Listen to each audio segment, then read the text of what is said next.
इस दुनिया में कोई ऐसी परेशानी नहीं है जिसका कोई निजात ना हो, लेकिन इंसान अपनी परेशानियों को दूर करने के लिए वह जल्दबाजी में गलत फ़ैसला ले लेता है, लेकिन उसी के गलत फ़ैसले की वजह से पूरा का पूरा घर परिवार भी तबाह हो जाता है। आज के घटना में सेम ऐसा ही हो गया, जिस वजह से ना सिर्फ 2 बच्चे हमेशा हमेशा के लिए अनाथ हो जाते हैं, बल्कि कई लोगों की ज़िंदगियां भी बर्बाद हो जाती हैं। आज के घटना में क्या था, आज की घटना में क्या हुआ, इस घटना की आप पूरी सच्चाई जानने के लिए इस वीडियो को आप लास्ट तक ज़रूर देखिएगा।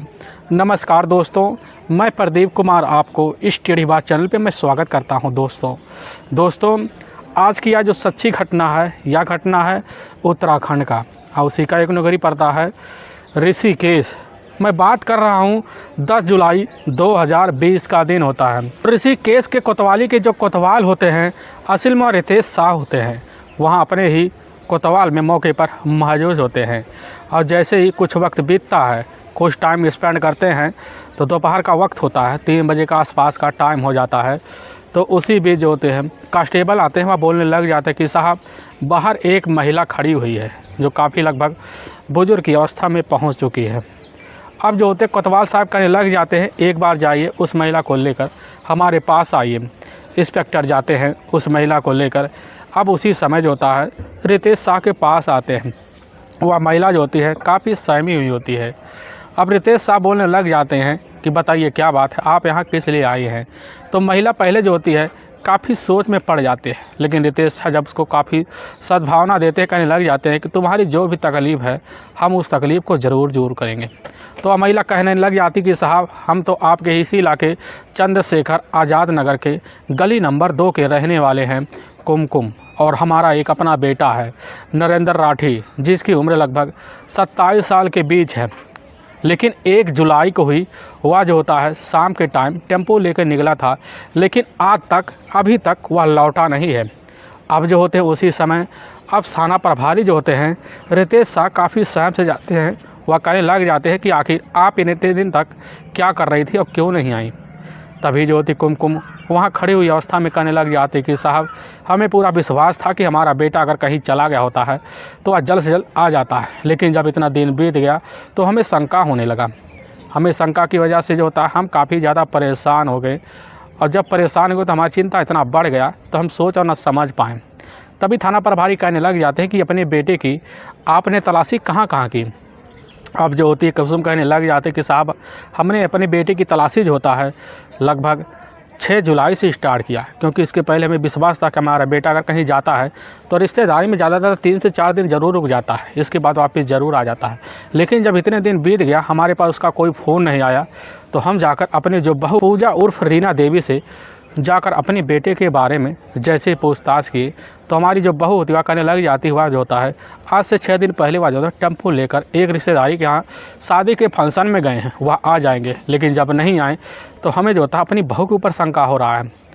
अब जो होते हैं रितेश शाह कहने लग जाते हैं ऐसा आपको क्या लगता है कि अपनी बहू के ऊपर शंका हो रहा है कि आपकी बहू आपसे झूठ बोल रही है। कुसुम कह देती है कि साहब हमारी बहू और हमारा जो बेटा होता है आए दिन हमारे बहू के बीच लेकर झगड़े तकरार होते थे, लेकिन झगड़े तकरार किस लिए होते थे हमें नहीं पता है। रितेश शाह बोल देते हैं कि आपने अपने बेटे की तलाशी कहाँ पर की। तो जो होती है कुसुम कहने लग जाती कि साहब हमने अपने बेटे नितेश की तलाशी जो होता है पूरे रिश्तेदारों के पास किया, उनके पास फ़ोन किया और उनके अपने दोस्तों के पास फ़ोन किया। अपने बेटे का कहीं अता पता है हम नहीं पा रहे। इसी वजह से हम काफ़ी एकदम सा हैरान सा हो पड़े हैं कि हमारे बेटे के साथ कहीं तो अनहोनी तो नहीं हो गया। साहब हमारा इस फरियाद को ज़रूर सुन लीजिए। अब जो होते रितेश शाह तुरंत ही उस महिला को सद्भावना देते हैं, एक बार अपने बेटे नरेंद्र का जो होता है मोबाइल नंबर दे दीजिए और उसका फ़ोटो दे दीजिए, आपका बेटा जल्द से आपके पास ज़रूर आ जाएगा, हो सकता कहीं चला गया हो। और पुलिस जो होती है उसी समय कुसुम का तहरीर पर जो होता है गुमशुदा का मुकदमा जो होता है नरेंद्र राठी का दर्ज कर लेते हैं। दर्ज करने के बाद पुलिस की जो टीम होती है अब शाम के टाइम एक मीटिंग बैठाती है। उसी मीटिंग में नरेंद्र राठी को जल्द से जल्द तलाशी करने के लिए टीमों का गठन करती है, काफ़ी मुखबिर लगाती है। मुखबिर जो होते हैं उसी रात में ही गांव में जाते हैं, और गांव में जाकर नरेंद्र राठी और साथ में उसकी जो पत्नी होती है रीना देवी के बारे में पूरी तरह से तहकीकात करते हैं। खबरी काफ़ी मेहनत करते हैं और उनका मेहनत जो होता है जल्द से जल्द रंग लाता है। खबरी जो होते हैं अब वहाँ इंस्पेक्टर जो होते हैं उन्हीं के सामने आते हैं, कहने लग जाते हैं कि साहब रीना देवी और साथ में नरेंद्र राठी जो होते हैं आए दिन किसी बात को लेकर झगड़े तरार करते थे। लेकिन नरेंद्र राठी का एक काफ़ी जो था बेजुदा उसका जो था आदत सा होता है, क्योंकि वह बिना शराब पी शाम को घर वापस नहीं लौटता और इतना शराब पी लेता कभी अपनी पत्नी को पिटाई भी कर देता है। अब जैसे ही नितेश शाह के कानों में खबर पहुँचती करने लग जाते हैं कि जो था नरेंद्र राठी की जो माँ थी कुसुम ने यही बात हमसे बोली थी कि आए दिन हमारे घर में हमारी बहू और बेटे को लेकर झगड़े तकरार होते हैं। तभी पुलिस की जो टीम होती है अब दोबारा दूसरे दिन वह जाती है रीना देवी के घर, और जैसे जाती है तो पुलिस की टीम रीना देवी से उसके ही घर पूछने लग जाती है कि आखिर तुम्हारा पति उस समय है कहाँ। रीना देवी कहने लग जाती है कि साहब हमारा पति जो होता है वह हमसे बोल के गया था कहीं शादी के फंक्शन में दोस्त के यहाँ जा रहा है, और जब जा रहा है तो टेम्पो लेकर शाम को वहीं निकल गया था, लेकिन जो है 6 दिन हो गए लेकिन वह लौट के आया नहीं। तभी पुलिस कहने लग जाती है कि एक बार अपने पति के मोबाइल नंबर पर कॉल कर दो, और तभी जो होती है रीना देवी उसी समय पुलिस के सामने कहने लग जाती है कि साहब हमारे पति का जो मोबाइल है असल में वह टूट गया था काफ़ी बुरी तरह से, जिस वजह से उस मोबाइल को अपने पास रख ले और सिम निकाल कर अपने पास रखे और मोबाइल जो होता है दुकानदार के पास दे दिए हैं। पुलिस जो होती है अब रीना देवी का जो चेहरा होता है पूरी तरह से लखना शुरू कर देते हैं, लेकिन रीना देवी का जो चेहरा होता है वह कहीं और इशारा कर रही होती है, लेकिन उसकी बात जो होती है कहीं और जुआ कर रही होती है। तभी जो होते हैं रितेश शाह काफ़ी सहम से जाते हैं, सोचने पर मजबूर हो जाते हैं कि यह महिला हमारे सामने पूरी बात जो होता है विश्वास के साथ नहीं रख पा रही है। इसीलिए पुलिस की टीम अब जो होती है शाम के टाइम में ही नरेंद्र राठी का जो मोबाइल नंबर होता है उसके मोबाइल नंबर का पूरा कॉल डिटेल निकाला जाता है और CDR डिटेल भी और लोकेशन भी निकाला जाता है। और जब निकाला जाता है पुलिस इसी तहकीकात में लगा रहती है कि आखिर जिस दिन नरेंद्र राठी अपने घर से निकला आखिर वह गया कहाँ। अब पुलिस इसी फिराक में लगी रहती है। तभी लगभग 10 दिन का वक्त बीत जाता है, तब भी जो होता है नरेंद्र राठी ना अपने घर लौट के आता है, ना पुलिस को नरेंद्र राठी के बारे में कोई अता पता लगता है। और तभी 20 जुलाई 2020 का दिन होता है, तो वही लगभग शाम का टाइम हो जाता है। शाम के टाइम में जो होती नरेंद्र राठी की जो पत्नी होती है रीना देवी हाँफते डाँपते पुलिस थाने में पहुंचती है। वह कहने लग जाती है कि साहब हमारा जो पति है नरेंद्र राठी जो था आज से ठीक 4 दिन पहले 16 जुलाई को हमारे पास रात के वक्त फ़ोन किया था, और वह जो था हमें काफ़ी बेरहम तरीके से हमें इस दुनिया से हटाने के लिए धमकी दे रहा था, और इस वजह से हम 4 दिन से पूरी रात सो नहीं पाए हैं। हमें पूरा डर हो रहा है कहीं हमारे बच्चों को और हमें कहीं इस दुनिया से किसी साजिश के तहत हटा न दे। और जैसे पुलिस जो होती है अब रीना देवी की बात को सुनती है तो उसके बातों को अपने जुआ पर रख लेती है। अब बोल देती है ठीक है चले जाइए, हम जल्द से जल्द आपके पति को आपके सामने तो लाएंगे, साथ में आपके पति को भी सज़ा दिलाएंगे। आखिर आपको ऐसी बात बोली क्यों। वहाँ से जो होती है अब रीना देवी अपने घर चली आती है। आने के बाद पुलिस टीम अब काफ़ी खबरें लगाती है ताकि जल्द से जल्द कहीं ना कहीं नरेंद्र राठी का अता पता ज़रूर चल जाए। पुलिस एक बात सोचने पर काफ़ी विवश हो जाती है कि आखिर जब नरेंद्र राठी अपनी पत्नी रीना देवी के मोबाइल नंबर पर कॉल कर दिया है तो कहीं ना कहीं ज़रूर होगा, या तो छुपा होगा किसी के डर से। अब पुलिस इसी फिराक में बैठ जाती है, और जब बैठ जाती है पुलिस तो जो होता पुलिस को एक और शंका होने लगता है कि अगर नरेंद्र राठी इस तरह के फ़ोन कर सकता है तो धमकी भरी, तो आखिर इनके बीच ऐसा क्या चीज़ है कि जिस वजह से अपनी पत्नी जो होती है वह रीना देवी को इस चीज़ की धमकी दे सके। तो पुलिस जो होती है इसी तरह यह सहम से जाती है, लेकिन पुलिस के सामने अब जो होता है जल्द से जल्द नरेंद्र राठी का मोबाइल नंबर और साथ में कॉल डिटेल और उसका लास्ट लोकेशन भी निकल के आ जाता है। नंबर जो होता है किसी अमन के नाम पे रजिस्टर होता है, जो उस नंबर से लगातार कई बार जो होते हैं फ़ोन किए गए थे, लेकिन उसी नंबर से जो होता है लगभग कई बार फ़ोन जो होता है कुसुम को 3 बार मिस कॉल मारे गए होते हैं, और लेकिन 2 बार रीना देवी के मोबाइल नंबर पर कॉल किया गया था। पुलिस उसी नंबर के जांच पड़ताल में लग जाती है, और जब जांच पड़ताल में लग जाती है तो मुखबिर जो होते हैं पता करना चाहते हैं कि आखिर यह अमन है कौन। अब मुखबिर पुलिस के सामने जल्द से जल्द पूरी जो होती है बात रखने के लिए तैयार भी हो जाते हैं, क्योंकि पुलिस जो होती है अब इस बात के लिए मुखबिर के ऊपर काफ़ी दबाव मार चुकी होती है कि आखिर अमन है कौन। तभी पुलिस के सामने मुखबिर आते हैं, वह कहने लग जाते हैं कि साहब अमन वह व्यक्ति है जो नरेंद्र राठी के ना रहने पर उसके घर काफ़ी आना जाना होता है, क्योंकि अमन जो होता है एक असल में प्लम्बर का ठेकेदार होता है। और इसी सिलसिले में काफ़ी आने जाने के बढ़ जाने के बाद अब जो होता है नरेंद्र राठी काफ़ी अपने पत्नी से काफ़ी खफा होता है। और हो सकता है नरेंद्र राठी साथ में जो होता अमन के बीच कुछ झगड़े तकरार हुआ, इसी बात को लेकर नरेंद्र और अमन के बीच कुछ ना कुछ अनसुनी बातें तो ज़रूर हुई। उनका जो सुई होता है अब उस समय जाकर नरेंद्र राठी की जो पत्नी होते हैं रीना देवी के ऊपर घूम जाता है। इसीलिए पुलिस रीना देवी का मोबाइल नंबर निकलवा लेती है। जब सीडीआर डिटेल निकलता है उसी सीडीआर डिटेल में जो होता है अमन प्लम्बर का जो नंबर होता है काफ़ी बार काफ़ी दिनों से लगातार कई मिनटों बात होते थे। पुलिस को पूरा शंका हो जाता है कि अमन और रीना देवी के बीच जो है कुछ ना कुछ ज़रूर खिचड़ी पकी है। अपने पति को छुपाने के लिए कोई ना कोई यह चाल ज़रूर चल रही है। इसलिए पुलिस की अब जो टीम होती है वह टीम नरेंद्र राठी के मोबाइल नंबर का पूरा लोकेशन जब निकालती है तो उसी लोकेशन में वह जो होता है नरेंद्र राठी और साथ में अमन का एक बार कई मिनटों और कई बार लोकेशन एक साथ दिखा रहा होता है, जिस वजह से पुलिस को विश्वास हो जाता है कि अमन प्लम्बर और साथ में रीना देवी का कुछ ना कुछ ज़रूर चक्कर है। इसी सिलसिले में पुलिस जो थी अब रीना देवी और यह जो होता है अमन प्लम्बर दोनों को अपने कस्टडी में लेने के लिए जो होता है 26 जुलाई 2020 को ही शाम के टाइम जो होता है उसके घर पे जाकर अमन प्लम्बर और साथ में रीना देवी को अपने कस्टडी में लेते हैं। और जैसे ही कस्टडी में लेती है पुलिस की टीम थाने ले आती है। लाने के बाद पुलिस जब अपनी पुलिसिया अंदाज दिखाती है वही लोकेशन निकाल के और सीधा सीडीआर डिटेल निकाल के रख देती है। तो उसी समय अमन प्लम्बर और रीना देवी जो होते हैं पुलिस के सामने अब बिना किसी दबाव के जल्द से जल्द जो होता है रीना देवी अपने पति नरेंद्र राठी का जो हत्या का जुर्म कबूल करता है। इससे सुनने के बाद लोगों को पैरे तले से ज़मीन से खिसक जाती है। फिल्म में उसी उत्तराखंड के जो धर्मनगरी पड़ता है ऋषिकेश का एक जो होता है चंद्रशेखर नगर पड़ता है, वहीं के रहने वाले होते हैं सुभाष राठी। उनकी एक इकलौती बेटी होती है और वह बेटी होती है पूजा उर्फ रीना देवी, जो देखने में उस समय काफ़ी चंचल भी होती है, काफ़ी जो होती है कट मिजाज की होती है। लेकिन रीना की जो उम्र थी आज से कई साल पहले 13 साल का था। जब रीना के जो पिता होते हैं संतोष को लगने लगता है कि हमारी बेटी अब जो होता है अपनी इस बिगड़ेली अवस्था में जा रही है, जिस वजह से हमारी आगे काफ़ी बदनामी हो सकती है। तभी अपनी बेटी का साल 2002 में शादी कराने के लिए फैसला ले लेते हैं। और उस समय रीना की जो उम्र थी मात्र वह था 13 साल के ऊपर लगभग। तभी जो होता है संतोष कुमार अपनी बेटी के लिए रिश्ता देखते हैं।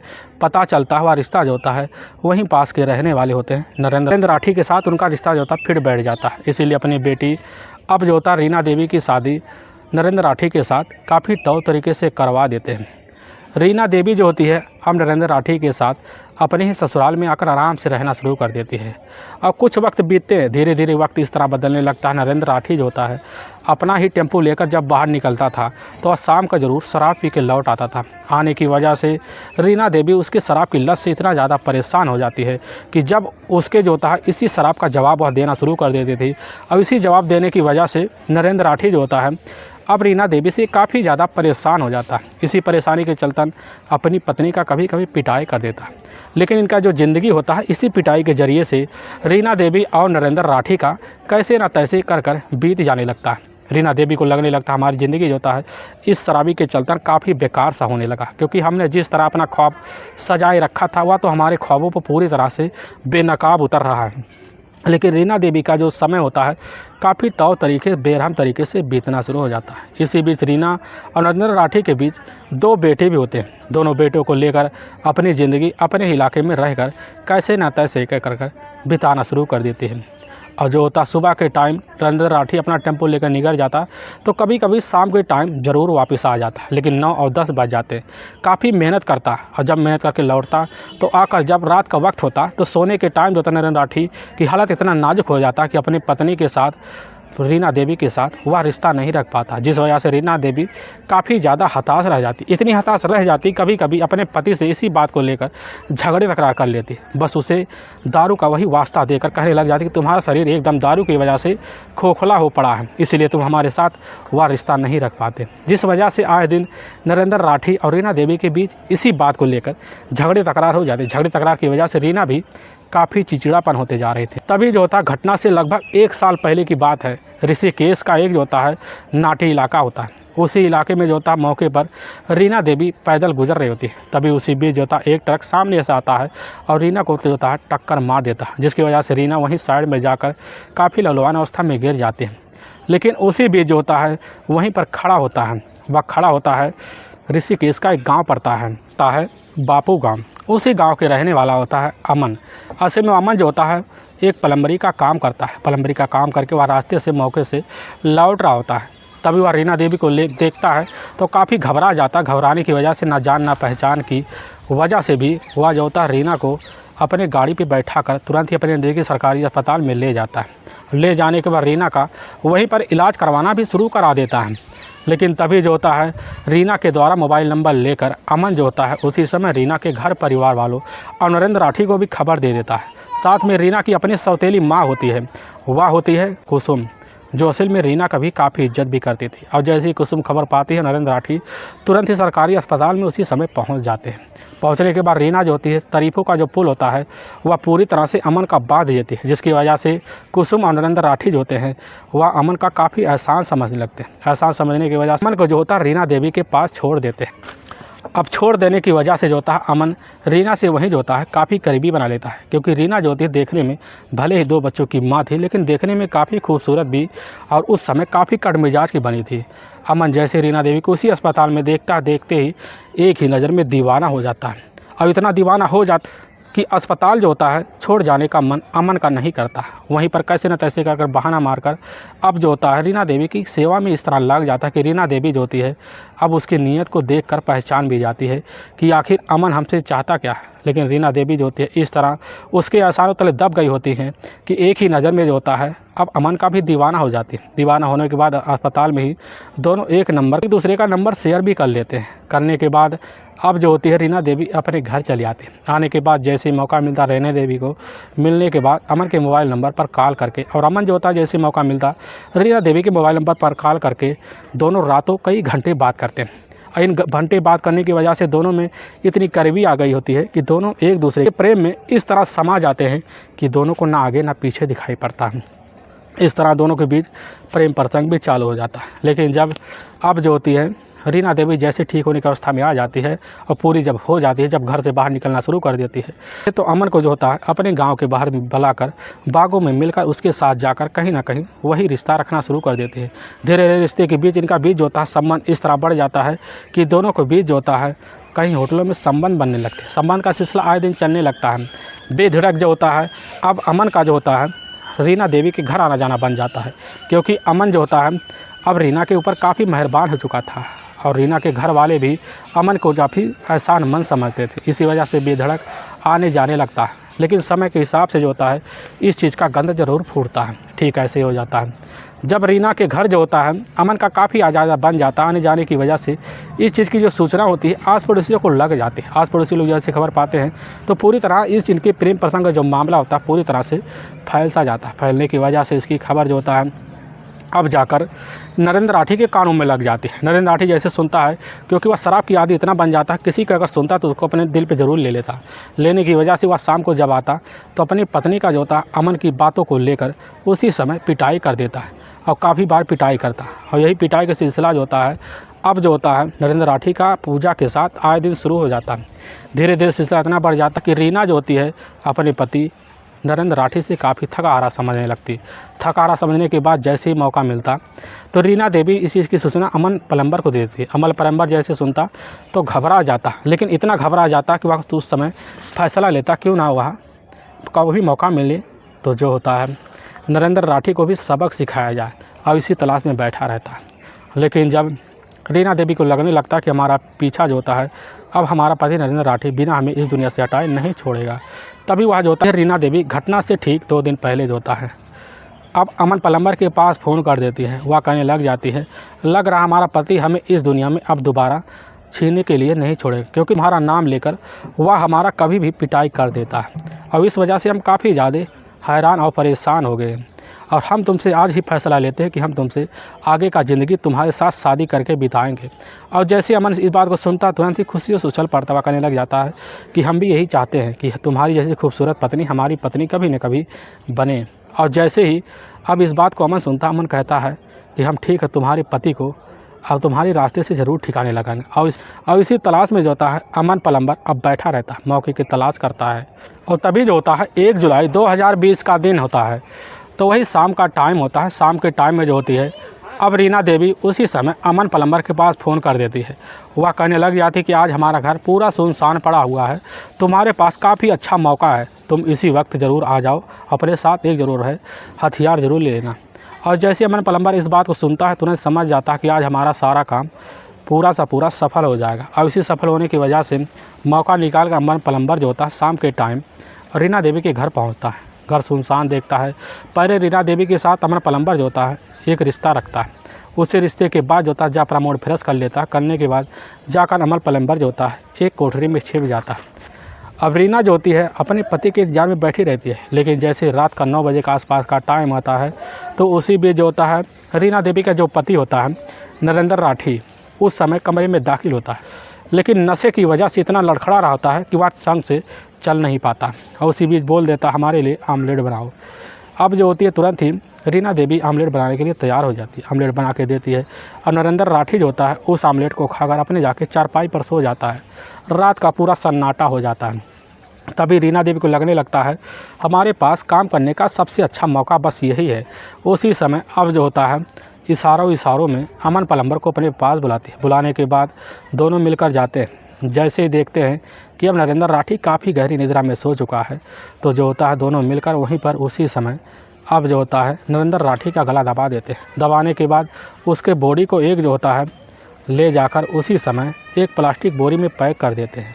लेकिन जब जानते हैं कि इस मामले की वजह से हम कभी न कभी पकड़े जाएंगे, तभी वह एक जो होता है प्लान बनाते हैं। उसी प्लान के तहत जो होता है उन्हीं के ही घर में जो होता है एक नया उस समय शौचालय बन रहा होता है। उसी शौचालय में ले जाकर उसी समय उसके बॉडी को डंप करा देते हैं और उसी के ऊपर ढक्कन लगा लेते हैं। लेकिन दूसरे दिन शाम के टाइम में जो होता है अमन प्लम्बर अपने कुछ दोस्तों को बुलाता है, लेबर बुलाता है। लेबर बुलाने के बाद उन्हीं की सहायता से मिलकर उस जो होता है मौके पर शौचालय पर पूरा टाइल्स लगवा देता है, ताकि कहीं पर किसी को कोई सुराग न मिले। समझ जाता है कि हमारा सारा काम हो गया।